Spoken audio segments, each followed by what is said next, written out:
Formal dressing or office dressing boils down to a few strict but very simple to follow rules. Whether you like it or not, people's perception of you a lot of times boils down to your fashion sense, especially when we're talking about dressing for formal events. If you dress too casually, you're not going to be taken seriously. And if you dress too formally, or if you dress like any other guy in the room, you're not going to stand out. You're not going to be considered a well-dressed guy, you're not going to be noticed. And that's why I'm here to help you out today, because these are my top 5 rules for formal dressing. How to look great for Indian men who go to offices or formal events. So let's go. So while we're talking about formal dressing rules, firstly you've got to understand that there's 2 kinds of formal dressing. Traditional formal dressing, where the rules are very strict and you have to wear those kind of clothes, especially if you're going to an old school office, an office where they don't give you liberties when it comes to your fashion. Or the second kind of formal dressing is modern formal, or business casual as they call it, where you can play around with the rules just a little bit and you have more options to play around with. But what are these rules when we're talking about shirts? That brings us to tip number 1 when it comes to dressing great from a formal office perspective.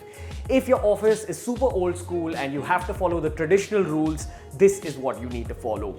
Colors, only white, shades of pink or shades of blue. In all 3 cases, you have to wear lighter shades of colors because office is a very daytime situation. For daytime situations, you wear lighter colors. For nighttime situations, you wear darker colors. Also, the other tip you've got to keep in mind when it comes to office dressing is that you cannot wear half-sleeve shirts, you can't wear anything with too loud a pattern, and you can't wear colors that are super saturated, where the intensity of the color is very high. In old school formal dressing, everything is very subtle, very sober. But let's talk a little bit about modern formal dressing. If you're talking about patterns, you can't really wear very loud patterns, but what you can wear is very, very subtle patterns, like in this case. Basically, you don't want to wear something too eye-catching. And as for color, once again, give priority to lighter shades. But once in a while, when it comes to business casual, you can wear a few darker shades of shirts. Maybe black, navy blue, brown, shades of grey.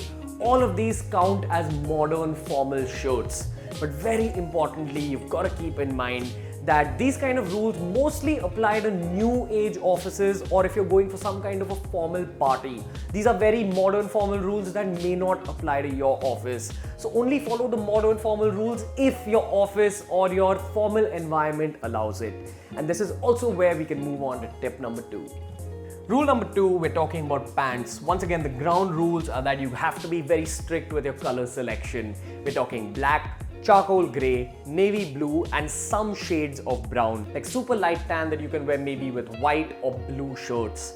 Also keep in mind, there's 2 kinds of formal pants. Firstly, traditional formal pants like this, as they call it, suit pants or trousers in India. These are super formal looking. You can get away with wearing these in absolutely any office. Also keep in mind, as you can see in this case, always get your pants tailored to be tapered towards the base. The base of your formal pants should always be slightly more sleek, slightly more thin, and give you that overall slightly leaner feel. It makes you look much sharper from a fashion perspective. But personally, if you ask me, when it comes to formal pants, I prefer chinos. Chinos are a cross between jeans and these formal suit pants, as we call them. They're slightly casual looking cotton pants that are tight around your thigh. Now you do get a lot of colors when it comes to chinos, but once again, when it comes to the colors, stick to the colors that I spoke about. The other very important formal dressing rule is that if you're wearing any formal outfit, the shade of your pants has to be darker than that of your shirt. You shouldn't draw too much attention to your legs. Most of the attention should go towards your upper body. Tip number 3, we're talking about belts. Some very simple rules. Firstly, no cotton belts. Secondly, always match the color of your belt to the color of your shoes. It doesn't have to be the exact same color, but it has to be a similar color. So you can wear light brown shoes with a dark brown belt. And as for the kind of belt you should be going for, always go for a leather belt or a faux leather or fake leather belt. It should kind of give that leathery feel. The 2 colors you want to give priority to are black and dark brown. Very versatile, very stylish. And the 4th point is my favorite topic in the world. We're talking about footwear. When it comes to formal footwear, a few ground rules. Firstly, you got to match the color of your socks to that of your pants. And secondly, if you're talking about dressing traditionally formal, The color of your shoes has to be either the same shade as that of your pants or one shade darker. And if we're talking about modern formal shoes, my top 3 picks are brogues firstly, which are these formal shoes with that slight pattern at the top. Secondly, one of my favorite modern formal options is this monk strap shoe. A slightly feminine looking shoe with these buckles, very elegant if you pair it up with the correct formal outfit. And the third option is a very smart pair of dark colored loafers that you can wear for both parties as well as your office. Keep in mind that these are my picks when it comes to formal footwear. They are slightly on the expensive side because I believe that when you're going for formal footwear, you should buy once, you should buy slightly more on the expensive side, buy high quality shoes and let them last forever. Take care of them and make sure that they're well polished at all times. And the fifth and final tip we gotta talk about is wristwatches. It's an essential for formal dressing. No formal outfit is gonna be complete without a wristwatch.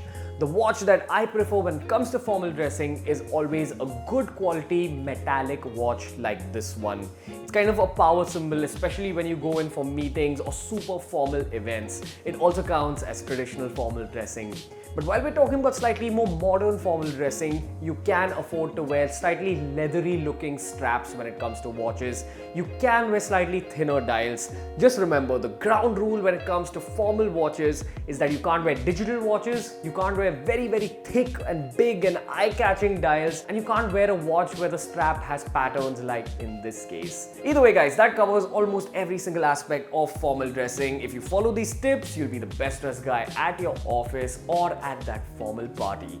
The only 2 aspects of formal dressing that I haven't covered in today's video are the suits or blazers aspect, which I'm gonna talk about in a whole video of their own. And I've not spoken about ties because I feel like you can't really pull off ties without wearing a smart jacket or a smart blazer on top. Either way, if you guys want to know what video to watch next, I highly recommend you go and check out my honest brand recommendations video. It'll help you build your formal wardrobe much better. The other video I highly recommend you watch is the video on perfume science. Go check it out. As always, give a thumbs up to this video, subscribe to BeerBiceps, and until next time guys, from Ranveer and the team, we'll see you later.